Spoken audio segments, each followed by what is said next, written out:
કાલે આપણે વાત કરી હતી વિદ્યુતભારનું પ્રેરણ અને વાહકગોળાને ચાર્જિંગ કેવી રીતે કરી શકાય એની વાત કરી હતી.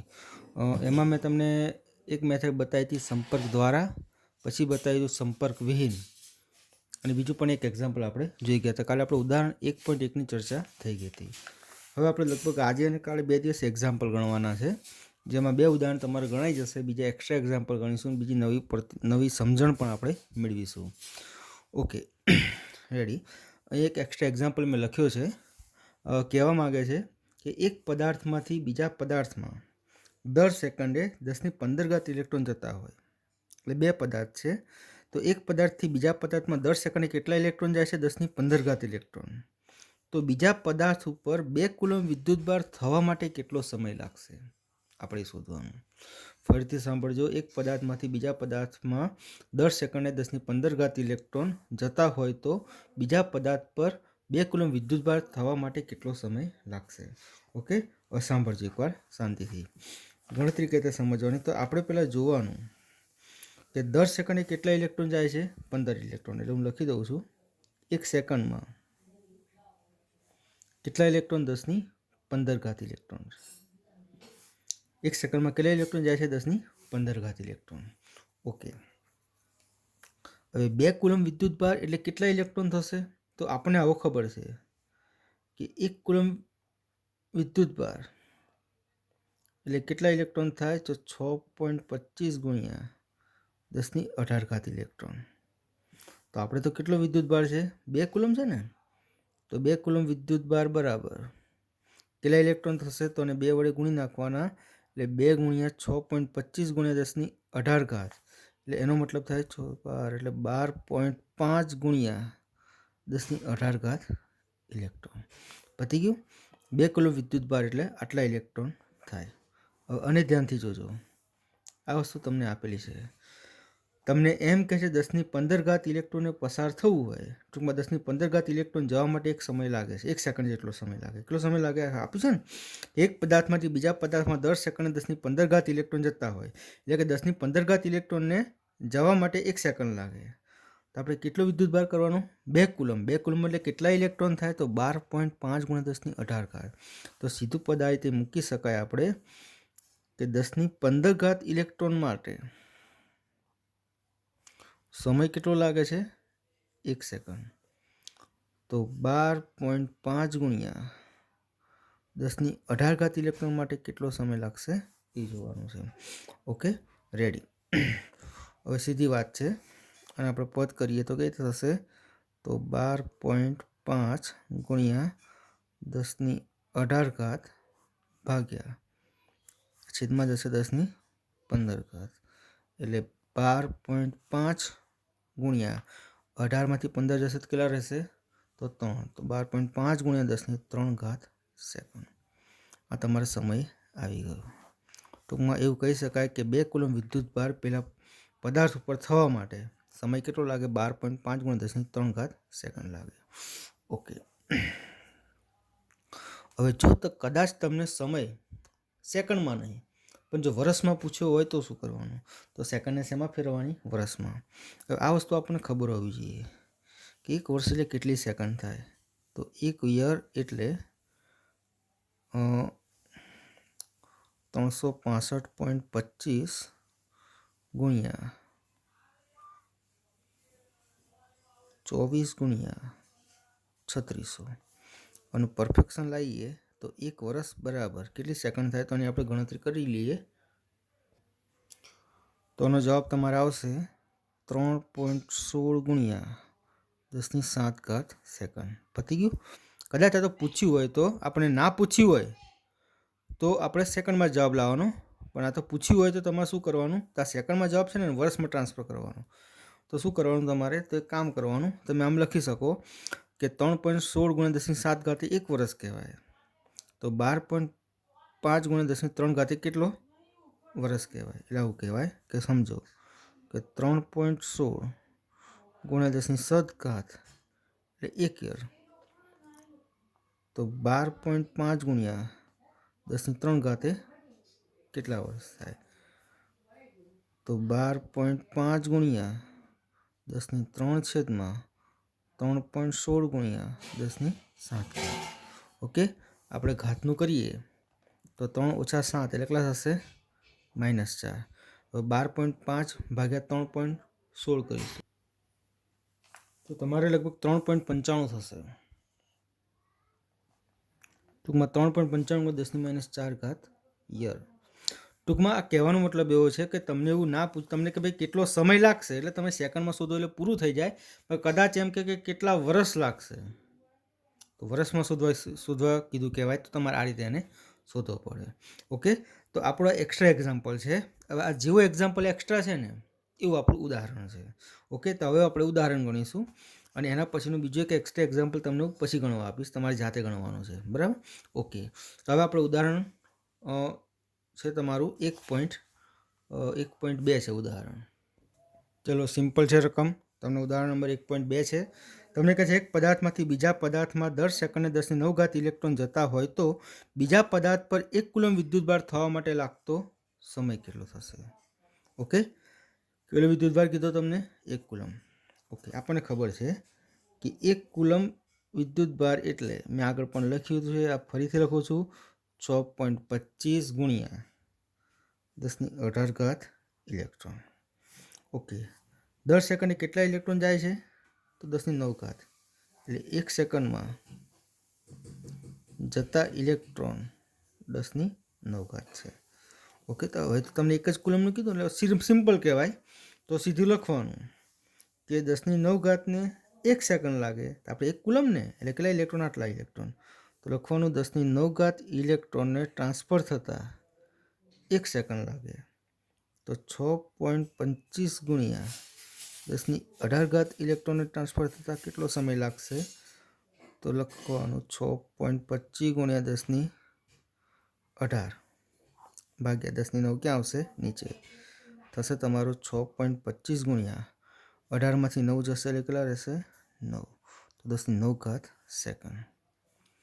બરાબર. તમને બીજું આગળ કંઈ કીધું ના હોય કે વર્ષમાં શોધવાની વાત ના કરી હોય તો ભાઈ શોધવાની જરૂર નથી, પણ જો વર્ષમાં કીધું હોય તો તમારે એને વર્ષમાં ફેરવાના, તો તમારે અને ભાગી નાખવાના. કોના વડે ભાગવાના? આપણે અહીં વાત કરી જુઓ, એ બતાવ્યું છે 3.16 ગુણ્યા 10⁷. આપણે તૈયારી ભાગી નાખીએ, વર્ષમાં ફેરવાઈ જશે કે 6.25 ગુણ્યા 10⁹ છેદમાં 3.16 ગુણ્યા 10⁷.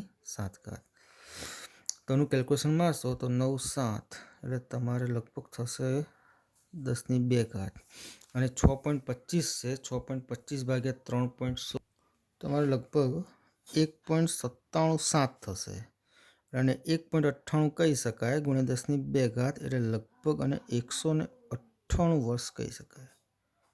ઓકે, ફરીથી એકવાર હું કહું છું, સમજજો એકવાર શાંતિથી. તમને ખાલી કે કેટલો સમય લાગે તો તમે સેકન્ડ બતાવો તો ચાલે, પણ તમને એક્ઝેક્ટ એમ કીધું હોય કે ભાઈ કેટલા વર્ષ લાગે તો જ તમારે વધારે પડતું ડાયું થવાનું, તો ડાયું થવાની આપણે જરૂર નથી. ઓકે, તો આ થઈ ગયું આપણું ઉદાહરણ 1.2. આના આધારે એક એક્ઝામ્પલ હું તમને છેલ્લે ગણવા આપી દઈશ. ઓકે, હવે આપણને ખબર છે કે આપણે 11માં જોઈ ગયા હતા કે SI પદ્ધતિમાં આવતું હતું દ્રવ્યનો જથ્થો. તો દ્રવ્યના જથ્થાનું એકમ શું આવે છે? મોલ છે. તો 1 મોલ એટલે શું થાય? જો તમને કોઈ એમ કે 1 મોલ અણુ, તો એનો મતલબ શું થાય? 6.023 ગુણ્યા 10⁻23 અણુ. તમને કોઈ એમ કે 1 મોલ પરમાણુ, તો એનો મતલબ શું થાય? 6.023 ગુણ્યા 10⁻23 પરમાણુ. તમને કોઈ એમ કહે 1 મોલ છોકરાઓ, 1 મોલ છોકરાઓ એટલે શું થાય? તો 6.023 ગુણ્યા 10⁻23. તમને કોઈ એમ કે 1 મોલ ઘેટા, 1 મોલ બકરા, તો 1 મોલ ઘેટા તો આટલા ઘેટા. કેટલા ઘેટા? તો 6.023 ગુણ્યા 10⁻23 ઘેટા. ટૂંકમાં કહેવાનો મતલબ એવો છે, 1 મોલ એટલે આંકડો છે 6.023 ગુણ્યા 10⁻23. 1 મોલ અણુ કહેતો એટલા અણુ, 1 મોલ પરમાણુ કહેતો એટલા પરમાણુ. ફલાણું ઢેકણું પૂછવું જે કહે, પણ ટૂંકમાં 1 મોલ કહે તો 1 મોલનો મતલબ 6.023 ગુણ્યા 10⁻23 અને એવોગેડ્રો આંક પણ કહેવામાં આવે છે. ઓકે, હવે બીજી એક બાબત બતાવું. દરેક તત્વોનો શું હોય છે? પરમાણુ ભાર છે. દરેક તત્વોનો શું હોય છે? પરમાણુ ભાર. હવે સમજવાનું એકવાર શાંતિથી. ધારો કે હું એમ કહું છું, તત્વનું નામ નથી હાલતો, કે ધારો કે એક તત્વનો પરમાણુ, ધારો કે એક તત્વનો પરમાણુ ભાર 32 ગ્રામ પ્રતિ મોલ છે. હવે શું કહે છે, એક તત્વનો પરમાણુ ભાર 32 ગ્રામ પ્રતિ મોલ. એટલે એનો અર્થ સમજવાનો કે એવું કહે છે કે એ જે તત્વ છે એ તત્વ જો 32 ગ્રામ હોય ને તો એમાં 1 મોલ પરમાણુ હોય. કેટલા પરમાણુ હોય? 1 મોલ. એટલે આનું અર્થઘટન ખાસ સમજો તો એનો મતલબ એવો થાય કે 32 ગ્રામ જો તત્વ હોય તો પરમાણુ કેટલા હશે? 1 મોલ. 1 મોલ એટલે કેટલા થાય? આટલા. તો તમે લખી શકો કે 32 ગ્રામ હોય તો પરમાણુ કેટલા થયા? 6.023 × 1023 શું થાય? પરમાણુ થાય. આ સીધું રિલેશન સમજો. પરમાણુ ભાર એટલે ટૂંકમાં કહે છે કે આટલો, એ સપોઝ કે 32 ગ્રામ હોય તેમાં પરમાણુ સંખ્યા આટલી હશે. એના પછી તમે કોઈ પણ ગ્રામ માટે શોધી શકો. લખ્યું મેં 32 ગ્રામ એટલે 1 મોલ. તો 32 ગ્રામમાં કેટલા પરમાણુ થાય? આટલા પરમાણુ થાય. ઓકે, હવે સાંભળજો એકવાર. તમને કોઈ એમ કે જો આ તત્વ 10 ગ્રામ હોય તો આપણે શોધવું છે 10 ગ્રામમાં રહેલા પરમાણુની સંખ્યા. તો એક કામ કરવાનું, સીધું જ તમારે પદ મેળવવાનું કે આ તત્વમાં કેવી કન્ડિશન છે કે જો આ તત્વ 32 ગ્રામ હોય તો પરમાણુની સંખ્યા 6.023 × 1023 થાય. જો પછી 10 ગ્રામ હોય તો કેટલું થાય? તો 10 ગ્રામ હોય તો એ કેટલું થાય આપણે શોધવાનું છે. તો અહીં લખવાનું 10 × 6.023 × 1023 છેદમાં 32. હવે અને આપણે સાદુરૂપ પાડીએ તો 1023 રહી ગયા. Okay, ready. હવે આનું સાદુરૂપ આપવાનું છે 6.10 × સમથિંગ. ગણતરી કરશો તમારે 1.88 આવશે. ટૂંકમાં કહી શકાય કે આ જે તત્વ છે એ તત્વ જો 10 ગ્રામ હોય ને તેમાં પરમાણુની સંખ્યા કેટલી હશે? 1.88 × 1023 હશે. બરાબર. અને ધ્યાનથી સાંભળજો અને ધ્યાનથી સમજજો. 1 મોલ એટલે 6.023 × 1023. 1 મોલ અણુ હોય તો એટલા અણુ, 1 મોલ પરમાણુ હોય તો એટલા શું થાય? પરમાણુ. તમને આ કીધું હોય કે ભાઈ એક તત્વનો પરમાણુ ભાર 32 ગ્રામ પ્રતિ મોલ છે, બરાબર. તો એમાં એ તત્વ 10 ગ્રામ હોય તો કેટલા પરમાણુ સંખ્યા હોય? તો તમે સિમ્પલ વસ્તુ છે, 32 ગ્રામમાં આટલા હોય તો 10 ગ્રામે કેટલા હોય? તમને કોઈ એમ કે એ તત્વ જો 5 કિલો હોત તો શું કરતા? તો તમારે એમ લખવાનું 32 ગ્રામે આટલા છે. 5 કિલો કીધું હોય તો 5 કિલોને ગ્રામમાં ફેરવી નાખવાના કે 5000 ગ્રામે કેટલા હશે? તો સીધી જવાબ તમને મળી શકે. એટલે આપણા બુદ્ધિ છે, આપણે એટલું તો કરી શકીએ છીએ. ઓકે, આના આધારે આપણે એક એક્ઝામ્પલ ગણીએ છીએ. બરાબર. આ છે ને એ રીતનો. તો જોજો આ બાજુ રકમ મેં લખી જ નાખી છે કે લખ્યું છે તાંબાનો પરમાણુ ભાર 63.54 ગ્રામ પ્રતિ મોલ છે. તો આપણે એમાં 1 ગ્રામ તાંબામાં પરમાણુની સંખ્યા શોધવાની. બીજી વાત પછી કરશું. કેટલો છે પરમાણુ ભાર? 63.54 ગ્રામ પ્રતિ મોલ. એટલે એનો મતલબ એવો થાય કે 63.54 ગ્રામ જો તાંબુ હોય તો પરમાણુ કેટલા હશે? 6.023 × 1023 હશે. આપણે તો 1 ગ્રામમાં શોધવું છે ને તો સીધું જ પદ મેળ દેવાનું. 63.54 ગ્રામ તાંબુ હોય તો પરમાણુની સંખ્યા આટલી. તો આપણે 1 ગ્રામે કેટલી હશે? તો આ સીધી ગણતરી થઈ શકે.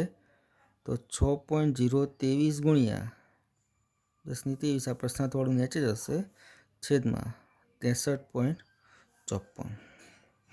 આ 1 ના લખો તો 1 ગ્રામ ના લખો તો ચાલશે. હવે એની આપણે ગણતરી કરીએ તો ગણતરી કરશો તો તમારે 0.0947 અને કેલ્ક્યુલેશન 947 1023 અને 9 પોઈન્ટમાં ફેરવી નાખો તો 9.47 કરશો એટલે તમારે 9.47 કરશો એટલે આમ જશો ને એટલે 2 ઘાત ઓછી થશે એટલે 1021 પરમાણુ. ઓકે, પતી ગયું. હવે બીજો જે પૂછ્યું છે પ્રશ્ન એનું જોજો. તમને કહે છે કે 2 ગ્રામ જેટલું દળ ધરાવતા તાંબાના 2 ટુકડા, એટલે દરેક ટુકડાનું દળ કેટલું છે? 2 ગ્રામ. તો તાંબાના 2 ટુકડામાં કુલ પરમાણુની સંખ્યા કેટલી હોય? તો પહેલાં સમજવાનું. 2 ગ્રામ દળ ધરાવતા તાંબાના 2 ટુકડા, તો એકનું દળ છે 2 ગ્રામ, બીજાનું થશે 2 ગ્રામ, એટલે કુલ દળ કેટલું થશે? 4 ગ્રામ. ટૂંકમાં 4 ગ્રામમાં આપણે શોધવાનું છે. આનો મતલબ એવો થયો. તો સીધું જ આ પદ મૂકો કે 63.54 ગ્રામ 6.023 × 1023 પરમાણુ. આપણે કેટલા થયા? 4 ગ્રામ થયા ને. તો 4 ગ્રામમાં કેટલા થશે? તો જોઈ લો. સીધી ગણતરી કરવાની 6.023 ગુણ્યા 10⁻23 ગુણ્યા 4 છેદમાં 63.54 અથવા તમે આને 4 વડે ગુણી નાખો તોય ચાલે, પણ આ તો ડાયરેક્ટ પદ બતાવીએ છીએ આપણે, ને તમે 4 વડે ગુણી નાખો તો પણ કોઈ ફરક પડવાનો નથી. તો ચલો આપણે ગણતરી કરીએ કેટલું આવે છે. તમારે થશે આનું કેલ્ક્યુલેશન 0.379 બરાબર ને. 21માં ફેરવવું હોય તો બી ફેરવાય, અને 21માં જ ફેરવો તો 37.9 ગુણ્યા 10⁻21 પરમાણુ. મેં કીધું ડાયરેક્ટ 4 વડે ગુણો તોય ચાલે, પણ 1 ગ્રામનું ખબર હોવી જોઈએ. આવો દાખલો એમ આ એક પૂછ્યો ને પછી આ પૂછ્યો હોય તમે 4 વડે ગુણ નાખો ચાલે, પણ ડાયરેક્ટ 4 ગ્રામનું પૂછ્યો હોય તો ના ચાલે. તમે સીધી વાત કરો 9.47 ગુણ્યા તમે 4 કરશો તો 9 ચોક 36 એટલે 37 પોઈન્ટ સમથિંગ આવી જાય. ઓકે, હવે આના જે એક્ઝામ્પલ છે, એક્ઝામ્પલ મેં લખ્યા છે એ હું તમને પછી સ્ક્રીનશોટ પાડીને મોકલી દઉં, અને આ લખાણ પણ તમને મોકલી દઉં. તો આ લખાણ મોકલું એ લખી નાખજો, અને આના જે એક્ઝામ્પલ જે મોકલું છું એ એક્ઝામ્પલ તમારે કાલે સવારે 9-10 વાગ્યા સુધી મને ગણીને મોકલાવી દેવાના. બને તો એક કામ કરજો, પર્સનલ મોકલજો. બને તો એક કામ કરવાનું, તમારે પર્સનલ મને મોકલવાના નંબર ઉપર, ગ્રુપમાં ના મોકલતા પર્સનલ મોકલજો, બરાબર. તો પછી કંઈક મિસ્ટેક હશે તો હું તમને પર્સનલ કહીશ, બરાબર. ઓકે, તમારે મને પર્સનલમાં ઇમેજ પાડીને શેર કરી દેજો, બરાબર. ઓકે, હવે કાલે પણ આપણે દાખલા જ છે, પણ એ બીજા પ્રકારના દાખલા છે. આજે એક ઉદાહરણ ગણાવ્યું છે આપણે, કાલે પણ એક ઉદાહરણ ગણશે, એના અનુરૂપ બીજા દાખલા પણ કાલે ગણાશે. ઓકે.